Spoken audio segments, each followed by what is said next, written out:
નમસ્કાર, વીટીવી ડિજિટલમાં તમારું સ્વાગત છે. હું છું આપનો દોસ્ત કરણ ચડોતરા.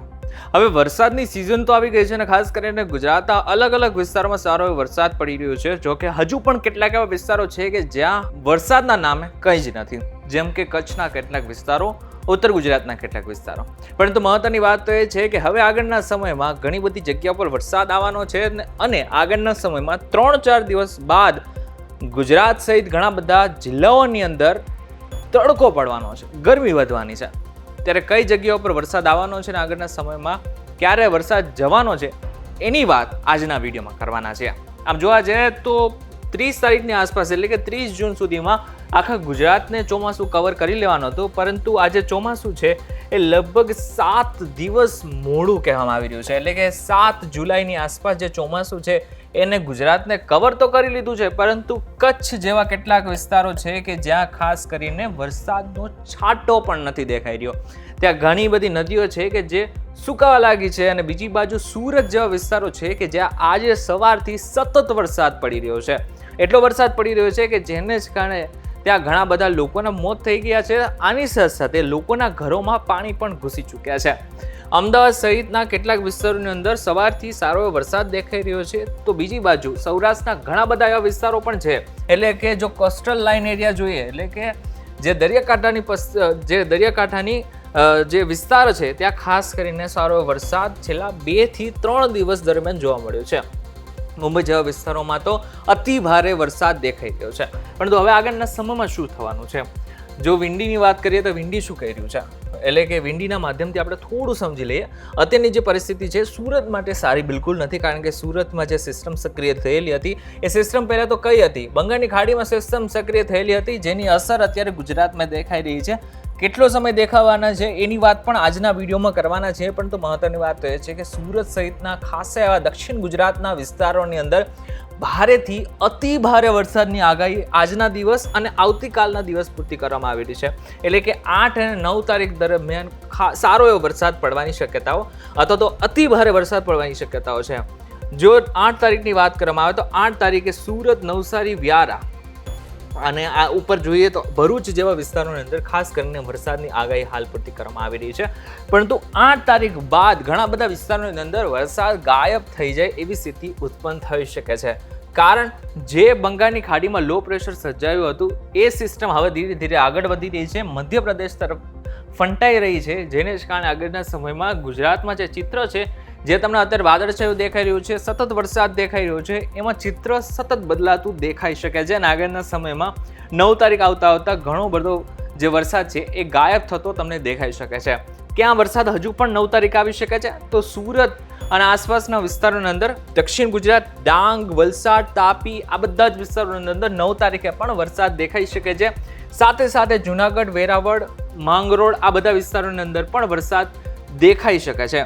મહત્વની વાત તો એ છે કે વરસાદ જવાનું કારણ બીજું કશું જ નથી. અલનીનો આપણને ખબર છે કે અલનીનો જેને કારણે આજે દરિયાનો વિસ્તાર છે ત્યાં ખાસ કરીને દરિયો ગરમ બની રહ્યો છે, જેને જ કારણે જે સિસ્ટમ, જે પવનો આગળ વધવા જોઈએ એ આગળ વધી નથી રહ્યા અને એને જ કારણે આ વખતે સુપર અલનીનો કહેવામાં આવી રહ્યું છે અને આગળના સમયમાં એની અસર ખાસા એવા વિસ્તારોને જોવા મળી શકે છે.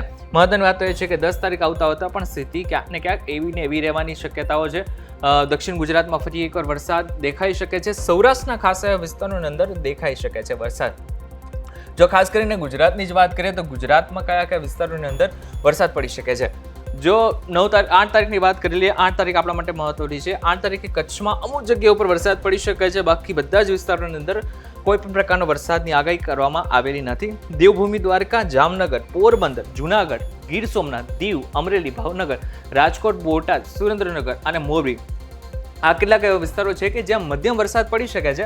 પરંતુ વાવ, થરાદ, પાટણ, મહેસાણા, બનાસકાંઠા, સાબરકાંઠા, ગાંધીનગર, અમદાવાદ, ખેડા, આણંદ, પંચમહાલ, દાહોદ, મહીસાગર, અરવલ્લી, આ કેટલાક એવા વિસ્તારો છે કે જ્યાં હળવાથી મધ્યમ વરસાદની આગાહી કરવામાં આવેલી છે.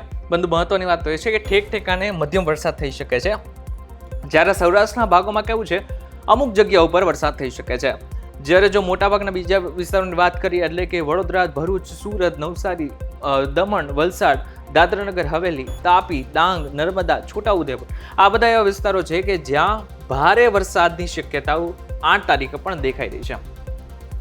9 તારીખે આવતા ચિત્ર બિલકુલ બદલાઈ જશે. દક્ષિણ ગુજરાતમાં અમુક જગ્યાઓ પર સારો એવો વરસાદ પડવાનો છે. કચ્છના ઘણા બધા વિસ્તારોની અંદર છૂટો છવાયો વરસાદ પડશે અને બાકીના સૌરાષ્ટ્ર અને ઉત્તર ગુજરાતના વિસ્તારોની અંદર અને મધ્ય ગુજરાતની અંદર હળવો વરસાદ પડી શકે છે. જ્યારે જો 10 તારીખની વાત કરવામાં આવે તો 10 તારીખે કચ્છ અને સૌરાષ્ટ્રના મોટાભાગના વિસ્તારોમાં છૂટો છવાયો વરસાદ પડશે અને બાકીના ઉત્તર ગુજરાત અને દક્ષિણ ગુજરાતમાં અમુક જગ્યા ઉપર ભારે વરસાદ દેખાઈ રહ્યો છે.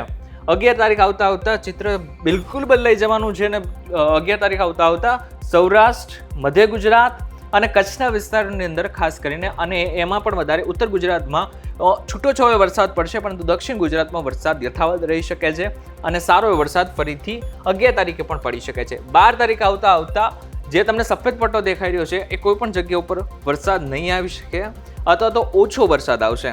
કઈ જગ્યા ઉપર? અને એ જગ્યા ઉપર ખાસ કરીને તડકો પણ પડી શકે છે, પરંતુ ખાસ કરીને પોરબંદર, જુનાગઢ, ગીર સોમનાથ, દીવ, અમરેલી, રાજકોટ, બોટાદ, ભાવનગર એટલે કે સૌરાષ્ટ્રના એરિયાની અંદર આટલા એરિયાની અંદર વરસાદ આવી શકે છે. છૂટો છવાયો વરસાદ આવશે અથવા તો મધ્ય વરસાદ આવી શકે છે. ભરૂચ, વડોદરા, છોટાઉદેપુર, સુરત, નવસારી, દમણ, વલસાડ, દાદરાનગર હવેલી, તાપી અને ડાંગ આ વિસ્તારો એવા હશે કે જ્યાં ખાસ કરીને છૂટો છવાયો વરસાદ પડી શકે છે. ફરીથી એકવાર 13 તારીખનું અનુમાન પણ એ જ કહી રહ્યું છે. હવે જો આપણે થંડરસ્ટોર્મની વાત કરીએ એટલે કે ગાજવીજ સાથે કોઈ જગ્યા ઉપર વરસાદ દેખાઈ રહ્યો છે, તો આમ જોવા જઈએ તો સુરત સિવાયના બીજા કોઈ પણ વિસ્તારોની અંદર અથવા તો તાપી, ડાંગ જેવા વિસ્તારો સિવાય બીજા કોઈ વિસ્તારોની અંદર વરસાદની સાથે થંડરસ્ટોર્મ એટલે કે ગાજવીજ સાથે વીજળીના કડાકા ભડાકા સાથે કોઈ પણ વરસાદની આગાહી હાલ પૂરતી કરવામાં નથી આવી રહી. 2 થી 3 દિવસ બાદ જો વાતાવરણ બદલાય તો અલગ વસ્તુ છે, બાકી કોઈ પણ જગ્યા ઉપર ભારે વરસાદની આગાહી આગામી 4-5 દિવસ બાદ દેખાઈ નથી રહી અને તડકો કદાચ વધી શકે છે. મહત્વની વાત એ છે કે આગળના સમયમાં જો નવી સિસ્ટમ અપગ્રેડ થાય છે અને આગળના સમયમાં કોઈ એવું બને છે કે બંગાળની ખાડીમાં નવી કોઈ સિસ્ટમ ઉત્પન્ન થાય છે તો એની સીધી અસર ગુજરાતને થઈ શકે છે. આવું ઘણી બધી વખત જોયેલું છે અને ઘણી બધી વખત અલ નીનો જેવા વર્ષોની અંદર પણ બંગાળની ખાડીમાં અથવા તો અરબ સાગરમાં ખાસ કરીને કોઈ પણ પ્રકારની જો સિસ્ટમ ઉત્પન્ન થાય છે તો ગુજરાતમાં અલ નીનોની જે સંભાવના હોય છે ને એ લગભગ નહીવત થઈ જતી હોય છે. જો આવું આ વખતે પણ થાય છે તો પણ ગુજરાતને કોઈ પણ પ્રકારની તકલીફ નહીં પડે, પરંતુ જેવું નથી થતું તો ગુજરાતમાં ઘણા બધા વિસ્તારો છે જેમાં ખાસ કરીને કચ્છ અને ઉત્તર ગુજરાતના કેટલાક વિસ્તારો છે એને ભોગવવાનો વારો આવી શકે છે. ત્યારે તમારા વિસ્તારની અંદર કેવો વરસાદ છે અમને જરાક કોમેન્ટ કરીને ચોક્કસથી કહેજો. વિડીયો થકી જો તમને કોઈ ઇન્ફોર્મેશન મળી હોય તો વિડીયો લાઈક અને શેર જરૂરથી કરજો. તો આવા જ ઇન્ફોર્મેટિવ વિડીયોઝ માટે VTV ડિજિટલ સાથે જોડાયેલા રહેજો.